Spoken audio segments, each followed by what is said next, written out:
Konkan live breaking news channel प्रस्तुत महाशिवरात्री उत्सव विशेष तेरवणमेढे येथील प्रसिद्ध श्रीदेव नागनाथ मंदिर उत्सव। डॉक्युमेंटरीचे प्रायोजक श्री सुयश राजेसाहेब राणे, शासकीय ठेकेदार, राहणार हेवाळे, तालुका दोडामार्ग। पांडवकालीन जागृत देवस्थान म्हणून ख्याती असलेल्या महाराष्ट्र, गोवा, कर्नाटक या तिन्ही राज्यातील भाविक भक्तांचे श्रद्धास्थान असलेल्या तेरवणमेढे येथील महाशिवरात्र उत्सव मोठ्या उत्साहात व भक्तिमय वातावरणात संपन्न झाला। तेरवणमेढे मंदिरात असलेले शिवलिंग हे स्वयंभू शिवलिंग प्रकट झाल्याची आख्यायिका येथील जाणकार व्यक्तींकडून सांगण्यात येते। महाशिवरात्रीनिमित्त तेरवणमेढे मंदिरामध्ये मंगळवारपासूनच विविध कार्यक्रम सुरू होते। रात्री आरती, दशावतारी नाटक, तर महाशिवरात्रीच्या दिवशी सकाळी पहाटे 4 वाजता देवतांचे तेरवणमेढे तीर्थक्षेत्राच्या तळीत स्नान झाले। त्यानंतर इतर भाविक भक्तांनी तीर्थक्षेत्राच्या तळीत स्नान करायला सुरुवात केली व श्रीदेव नागनाथचे दर्शन घ्यायला सुरुवात झाली। या स्वयंभू शिवलिंगाला सुरुवातीला गाभारा नव्हता। स्वयंभू शिवलिंगाबाबत अज्ञातवासात असणाऱ्या पांडवांना गोष्ट कळली तेव्हा पांडवांनी त्या ठिकाणी मंदिर वसवण्याचे निश्चित केले। एका रात्रीत हे मंदिर त्यांनी वसवले होते आणि नागनाथ मंदिराची निर्मिती पांडवांनी केली। अज्ञातवासात असताना पांडवांनी एक रात्र या तीर्थक्षेत्राच्या ठिकाणी निवासस्थान केल्याचे बोलले जाते। खरं तर पांडवांना त्यावेळी कोंबडा आरवण्यापूर्वी या मंदिराचे त्यांना पूर्ण बांधकाम करावयाचे होते। त्यासाठी त्यांनी आपल्या देवशक्तीद्वारे याच ठिकाणी भोजनाच्या व्यवस्थेसाठी त्याच रात्री एका भातशेतीचे वांगण तयार करून भातपीक तयार केले व भोजन व्यवस्था केली। भोजन होईपर्यंत थोडीशी विश्रांती घेण्याचे त्यांनी ठरवले व पहाटे पुन्हा या मंदिराचे अपूर्ण काम पूर्ण करण्याचे ठरवले। त्यासाठी पांडवांनी आपल्याला उठवण्याची कामगिरी त्यांच्यासोबत असणाऱ्या नंदीला दिली। मात्र कोंबडा आरवला तरीही नंदीने पांडवांना उठवलेच नाही।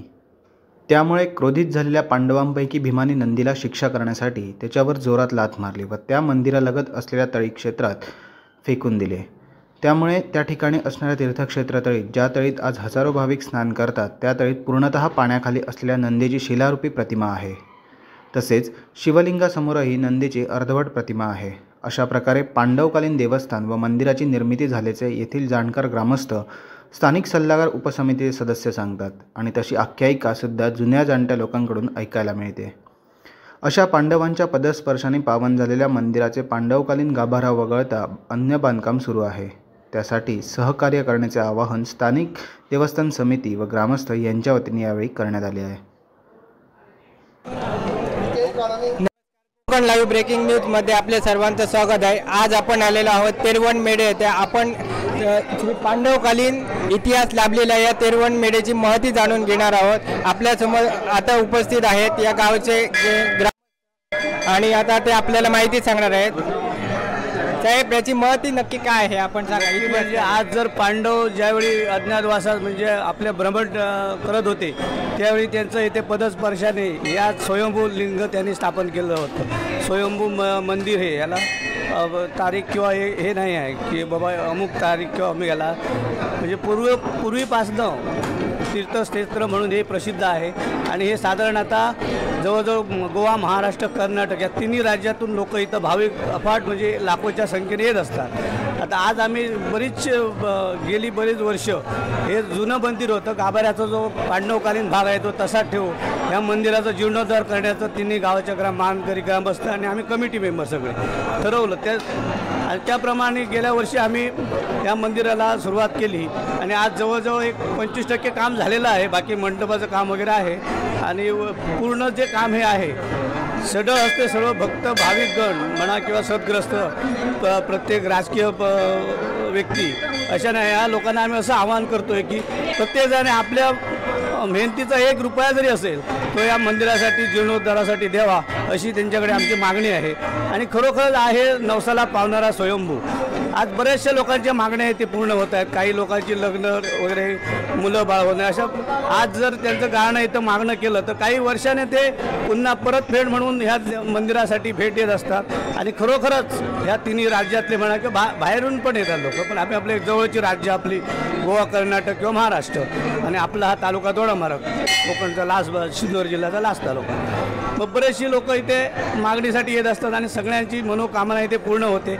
आणि आम्ही तिन्ही गावचे तेरवण, मेढे, इसापूर ग्रामस्थ मानकरी मिळून या जीर्णोद्धाराचा आमच्या गावचे ग्रामस्थ मेढ्याचे आज जवळजवळ 3-4 दिवस ह्याच्यासाठी सर्व शासकीय बाकी ते काही नाही आहे, पण तरी पण गावातली लोक फक्त मंडळी मिळून आजूबाजूचे गावचे लोक सर्व हे काम करत असतो.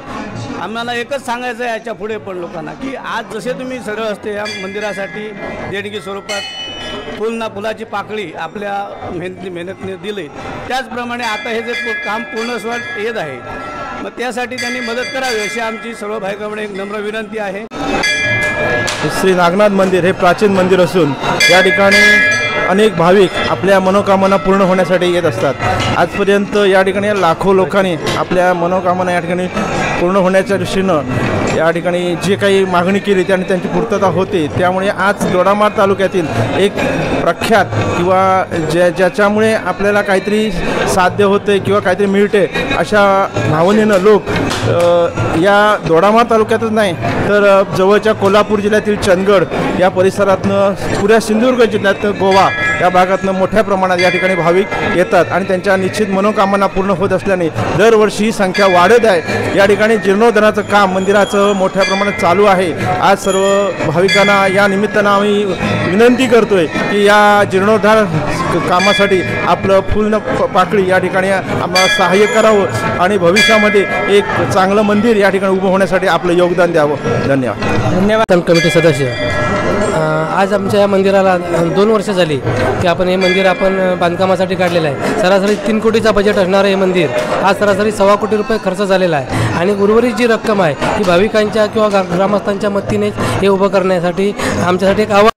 त्या आव्हानासाठी संपूर्ण भाविकांनी येणाऱ्या जत्रोत्सवासाठी येणाऱ्या भाविकांनी सढळ हाताने या ठिकाणी मदत करणं गरजेचं असून आम्ही भाविकांना असं आवाहन करतो की जास्तीत जास्त आपण आर्थिक सहकार्य करावं आणि लवकरात लवकर हे मंदिर आपण या ठिकाणी उभं करूया, जेणेकरून भाविकांच्या ज्या काही अडचणी असतील, जे रांगेत उभं राहणं किंवा ताटकळात उभं राहणं अशा पद्धतीच्या सोयीसुविधा पण आम्हाला भाविकांना देता येतील आणि जेणेकरून नागनाथ त्यांच्या मागण्यासाठी पूर्णपणे मागणी त्यांची आपली पुरवठा करेल असे मी एक आवाहन करतो भाविकांना सुद्धा आणि लवकरात लवकर हे मंदिर पूर्ण हो एवढीच आमची इच्छा आहे. महाराष्ट्र, गोवा, कर्नाटक या तिन्ही राज्यांचा असा एक विश्वासाचा देव असलेला श्रीदेव नागनाथाची महती आपण जाणून घेतलेली आहोत. तसेच त्यांनी आता जीर्णोद्धार सुरूच आहे, त्याचं जीर्णोद्धाराचं काम सुरू आहे, त्याचं देखील त्यांनी मदतीचं आवाहन केलेलं आहे. त्यासाठी आपण त्यांची माहिती घेतलेली आहोत. त्यामुळे Konkan live breaking news cameraman Nana ढोणसह प्रतीक राणे, दोडामार्ग.